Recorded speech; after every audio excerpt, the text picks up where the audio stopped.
صل على محمد وآل محمد.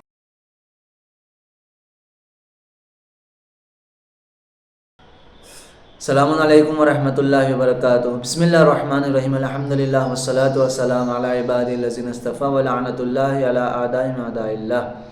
اما بعد فقد قال اللہ تعالیٰ فی القرآن الکریم. بسم اللہ الرحمن الرحیم. ومن آیاتہ ان خلق لکم من انفسکم ازواجا لتسکنوا الیہا. عزیزو، ابھی تک ہم لوگوں کی گفتگو شادی شدہ زندگی کے حوالے سے ہو رہی ہے اور فیملی لائف یا میرڈ لائف کیسے ہم بہتر گزار سکتے ہیں اور ایک دوسرے کو یعنی ہسبینڈ اور وائف کس طریقے سے کن اصولوں پر پابند رہ کر اپنی زندگی کو کامیاب زندگی اور خوشحال زندگی بنا سکتے ہیں. انہی چیزوں پر ہم لوگوں نے گفتگو کی ہے اور الگ الگ پوائنٹس کہ جو ہماری زندگی کے لیے بہت ضروری ہیں ہم نے اسے آپ کے سامنے اس کے چند اہم نکات کو پیش کیا ہے. اگر ان باتوں کو ہم واقعاً سیریس لیتے ہیں اور اپنی زندگی کو واقعاً بہتر گزارنا چاہتے ہیں تو اگر اسے ہم سنیں اور سمجھیں تو یقیناً ہم ایک بہتر زندگی گزار سکتے ہیں. اور جس وجہ سے اللہ نے اس رشتے کو اپنی آیت میں شمار کیا ہے اس کا ایک مکمل نمونہ بن سکتے ہیں اور مظہر بن سکتے ہیں. لہٰذا الگ الگ پوائنٹس پر ہم نے گفتگو کی ہے. آج میں جس پوائنٹ کو یا جس سبجیکٹ کو یا جس ٹاپک کو میں آپ لوگوں کے سامنے شیئر کرنا چاہوں گا اور جو بہت ضروری ہے اگر روایات کی نظر میں دیکھیں یا ایک شادی شدہ زندگی کے لیے بہت ضروری ہے اور اس رشتے کو بہت قوی اور محکم اور مضبوط بناتا ہے، وہ ہے اپنے شریک حیات کو، اپنے شریک زندگی کو، اپنے لائف پارٹنر کو وقت دینا، اس کے ساتھ بیٹھ کر گفتگو کرنا، ٹائم اسپینڈ کرنا. یہ بہت ضروری ہوتا ہے. اور اگر ہم احادیث کی طرف دیکھیں تو پیغمبر اکرم حضرت محمد مصطفیٰ صلی اللہ علیہ وسلم ارشاد فرماتے ہیں اللہم صلی علی محمد وعلی محمد کہ جلوس المرء عند عیالہ احب الی اللہ تعالی من اعتکاف فی مسجد ھذا. پیغمبر فرماتے ہیں کہ شوہر کا اپنے اہل و عیال کے ساتھ بیٹھنا، اپنی زوجہ کے ساتھ وقت گزارنا، گفتگو کرنا، بچوں کو وقت دینا،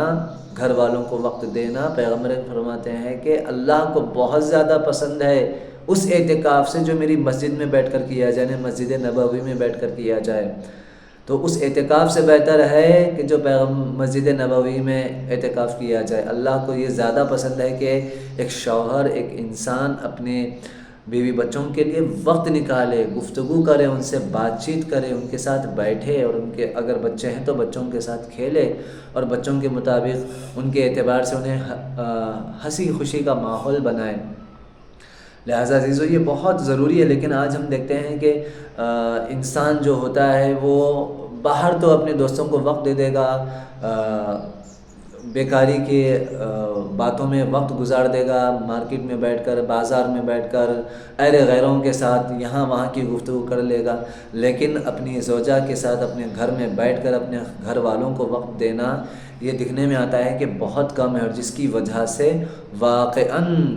حق رکھتی ہیں وہ عورتیں، حق رکھتی ہیں وہ خواتین کہ جو یہ کہتے ہیں کہ ہمارے شوہر ہمیں وقت نہیں دیتے اور ہمارے ساتھ ٹائم اسپینڈ نہیں کرتے. یہ بہت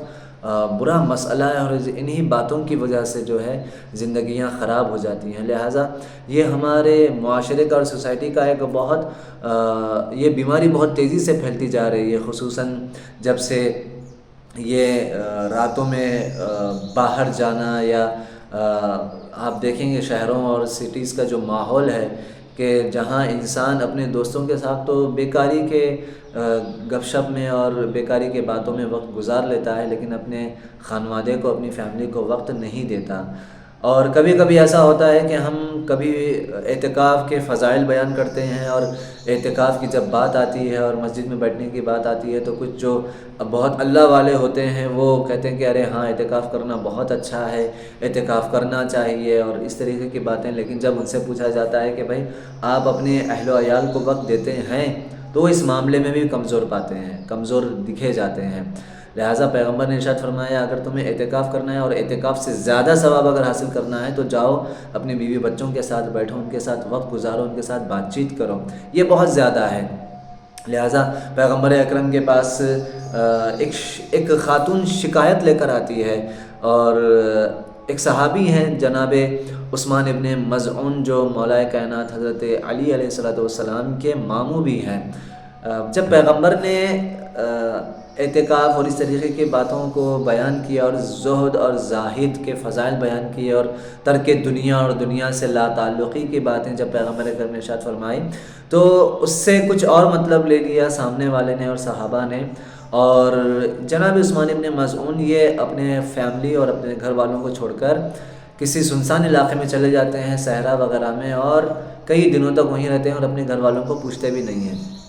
یہاں تک کہ ان کے گھر والی آتی ہیں پیغمبر اکرم کے پاس، ان کی خاتون، صحابی کی خاتون آ کر پیغمبر اکرم کے پاس شکایت کرتے ہیں کہ یا رسول اللہ، میرا شوہر گھر سے چلے گئے ہیں اور نماز اور عبادت میں مشغول ہیں، اور ہم ہمارے گھر والوں کو، مجھے اور میرے بچوں کو کوئی پوچھنے والا نہیں ہے۔ پیغمبر اکرم نے کسی کو بھیج کر انہیں بلوا بھیجا اور کہا کہ انہیں بلاؤ، میں بلا رہا ہوں۔ آئے، وہ مسجد میں آئے اور آ کر پیغمبر اکرم ممبر پر کر اپنی خطبہ ارشاد فرمایا اور کہا کہ لوگ کیا سمجھتے ہیں کہ زاہد کا مطلب، زہد کا مطلب یہ ہے، ترک دنیا کا مطلب یہ ہے کہ وہ اپنے گھر والوں کو چھوڑ کر ایک الگ کسی جگہ کا ایک کونا پکڑ دیں اور اللہ اللہ کرتے رہیں، نماز اور عبادت میں مشغول رہیں، اور ان کو ان کے گھر والوں کو پوچھنے والا کوئی نہ رہے؟ کیا زہد کا مطلب یہ سمجھتے ہیں؟ بالکل بھی ایسا نہیں ہے۔ کیا تم مجھ سے زیادہ جو ہے زاہد بننا چاہ رہے ہو؟ میں تو اپنے گھر والوں کے ساتھ وقت بتاتا ہوں، میں انہیں وقت دیتا ہوں، میں ان کا احترام کرتا ہوں، ان کے کاموں میں ہاتھ بٹاتا ہوں۔ کیا تم پیغمبر سے، محمد سے مجھ سے زیادہ زاہد بننا چاہتے ہو؟ اگر میری سنت پر عمل کرو گے جیسا میں کرتا ہوں، اگر میری سیرت پر عمل کرو گے تو دیکھو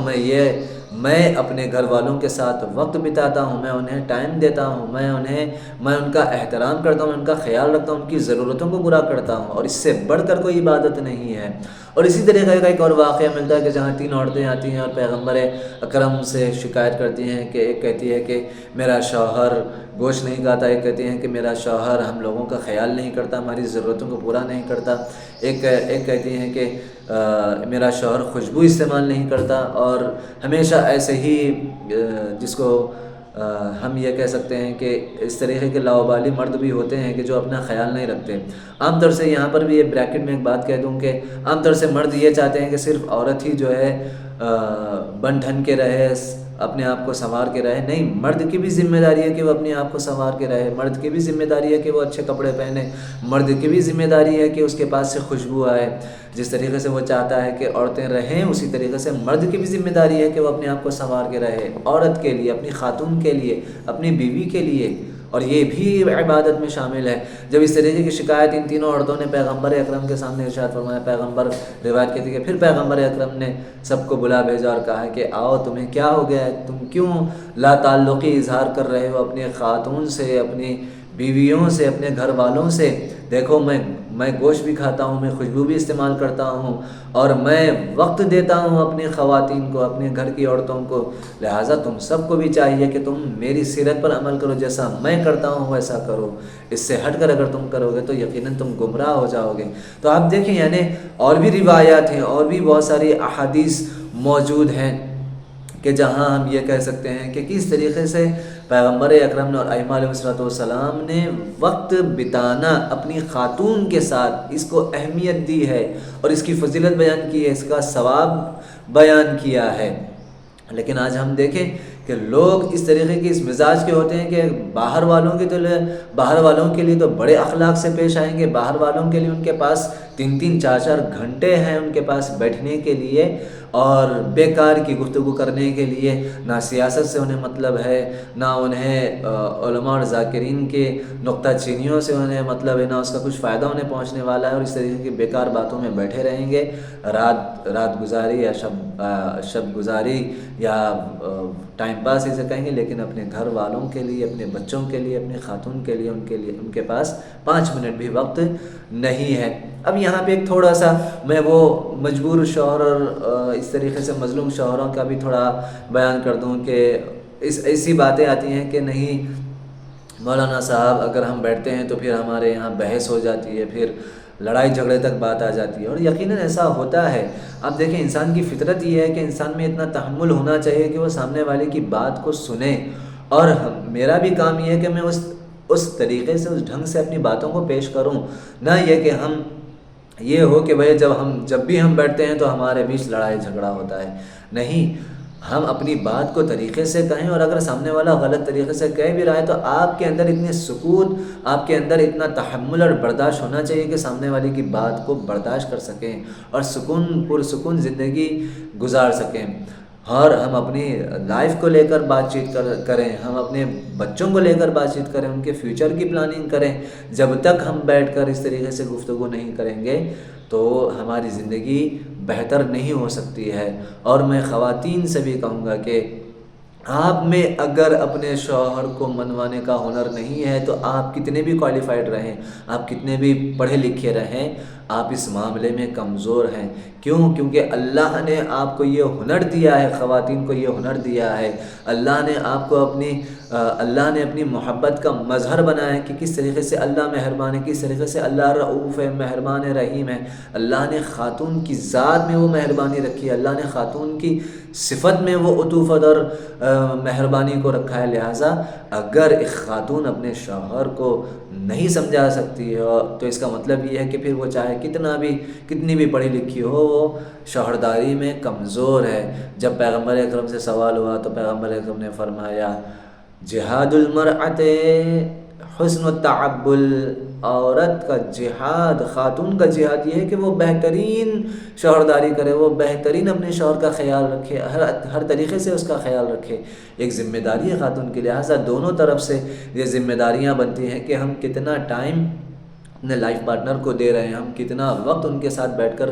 گفتگو کر رہے ہیں۔ کچھ لوگ کہتے ہیں کہ ہم وقت تو دیتے ہیں، کیا وقت دیتے ہیں؟ کہا موویز دیکھنے میں وقت دیتے ہیں، ہم ساتھ میں بیٹھ کر موویز دیکھتے ہیں، ہم ساتھ میں بیٹھ کر ریلز دیکھتے ہیں، ہم ساتھ میں بیٹھ کر ویڈیوز دیکھتے ہیں۔ یہ ٹائم پاس ہو گیا، ٹائم پاس کی بات نہیں ہو رہی ہے، بیٹھ کر گفتگو کرنے کی بات ہو رہی ہے، بیٹھ کر ایک دوسرے کے خیالات کو سمجھنے کی بات ہو رہی ہے، بیٹھ کر ایک دوسرے کے نظریات کو سمجھنے کی بات ہو رہی ہے۔ میرے سامنے چند دن پہلے ایک واقعاً بہت اچھی چیز آئی ہے کہ جہاں ایک شخص نے کہا کہ آقا ہم لوگ بیٹھ کر کبھی اس طریقے سے ڈسکشن کرتے ہیں کہ کبھی میں سنی بن جاتا ہوں اور سامنے ہماری خاتون شیعہ بن کر ہم ایک دوسرے سے ڈیبیٹ کرتے ہیں، ہم ایک دوسرے سے نظریات کے بارے میں ڈسکشن کرتے ہیں۔ واقعی کتنی اچھی بات ہے۔ اور پھر ہم اس کو کبھی برعکس بھی کرتے ہیں، ہماری خاتون سنی بن جاتی ہے اور میں شیعہ بن کر ہم لوگ ایک دوسرے سے اپنے نظریات کو ڈسکشن کرتے ہیں، اور پھر بعد میں نوٹ کرتے ہیں کہ میں کس چیز کا میں صحیح جواب نہیں دے سکا۔ کتنی اچھی بات ہے واقعاً کہ ہم اس طریقے سے بیٹھ کر ایک لائف پارٹنر ایک دوسرے سے بیٹھ کر خیالات کا اظہار کریں، اپنی ایمان کو مضبوط کریں، اپنے باتوں کو پیش کریں، اور اپنی اولاد کی کمزوریوں پر بھی گفتگو کریں کہ بھائی ہمارے بچے میں نے آج یہ غلط دیکھا ہے، تو خاتون اسے کہے کہ ہاں اسے ہم اس طریقے سے سدھار سکتے ہیں، یا اگر خاتون نے کوئی بری چیز دیکھے تو وہ شوہر کے سامنے پیش کرے کہ کس طریقے سے ماں باپ جب تک بیٹھ کر گفتگو نہیں کریں گے، ایک دوسرے کے ساتھ وقت نہیں گزاریں گے، بات چیت نہیں کریں گے، اپنے الگ الگ نظریات کو پیش نہیں کریں گے، وہ ایک بہترین زندگی نہیں گزار سکتے اور ایک بہترین معاشرہ تشکیل نہیں دے سکتے۔ کیونکہ ایک زن اور شوہر ہی ایک چھوٹی سوسائٹی کو ترتیب دیتے ہیں، وہ سوسائٹی جو ان کے گھر کے اندر ہوتی ہے، یہ چھوٹی سوسائٹی جو ان کے گھر کے اندر ہوتی ہے، اسی سوسائٹی کو اگر وہ سدھارنے کی بات کر لیں اور سنوارنے کی بات کر لیں تو ایک گھر، دوسرا گھر، تیسرا گھر، اس طریقے سے جب 10 12 25 گھر ملتے ہیں تو تب جا کر ایک سوسائٹی تشکیل پاتی ہے۔ تو ان دونوں کی ذمہ داری ہے کہ ہم بیٹھ کر گفتگو کریں اور بات چیت کریں۔ لہٰذا عزیزو، ہماری سب کی ذمہ داری یہ ہے کہ ہم، اور پیغمبر اکرم نے یہ بھی ارشاد فرمایا ہے کہ کچھ لوگ اور کچھ مرد ہوتے ہیں ایسے کہ باہر تو بڑے لوگوں کے ساتھ خوش اخلاقی کے ساتھ پیش آئیں گے، لیکن جیسے ہی گھر میں داخل ہوتے ہیں تو ان کی پوری خوش اخلاقی، ان کا پورا جو اچھا خاصا جو موڈ ہوتا ہے وہ گھر کی ڈور پر چھوڑ کر گھر میں داخل ہوتے ہیں، اور جس کو کہا جائے کہ بڑے غصے کے ساتھ اور بڑے اینگری مین کے ساتھ گھر میں داخل ہو کر گھر والے اور گھر والوں کے لیے جہنم بنا دیتے ہیں کہ یہ چیز ایسا کیوں ہے، وہ ایسا کیوں ہے، ابھی تک کیوں ایسا نہیں بنا، ابھی تک وہ چیز کیوں نہیں ہوا۔ یعنی آپ پیغمبر فرماتے ہیں، یہ حدیث میں ہے کہ ایسا شخص منافق ہے جو گھر کے باہر تو ہر ایک کے ساتھ اچھے سے مل رہا ہو، ہنسی خوشی سے مل رہا ہو، خوش اخلاقی سے مل رہا ہو، اور جو گھر والے ہیں جو اس کا خون ہے اور جس سے اللہ نے رشتہ جوڑا ہے ان کے ساتھ بد اخلاقی سے پیش آئے، تو یہ پیغمبر اکرم نے ایسے لوگوں کو منافق کہا ہے۔ لہٰذا آپ سبھی سے گزارش ہے، اور سب سے پہلے میں اپنے آپ کو نصیحت کرتا ہوں، واضح و نصیحت کرتا ہوں کہ اگر ہمارے اندر یہ کمزوریاں ہیں تو ان کمزوریوں کو دور کریں، اور اپنے لائف پارٹنر کے لیے ٹائم دیں، وقت گزاریں، اور ان کے ساتھ بیٹھ کر بات چیت کریں، اور ایک بہترین مستقبل اور بہترین فیوچر کا حوالے سے گفتگو کریں۔ انشاءاللہ تعالی جب اس طریقے سے ہم چیزوں پر غور کریں گے تو وہ جو رحمت اور محبت اللہ نے اس رشتے میں رکھی ہے یقیناً ہمیں نظر آئے گی اور دکھائی دے گی۔ والسلام علیکم ورحمۃ اللہ وبرکاتہ۔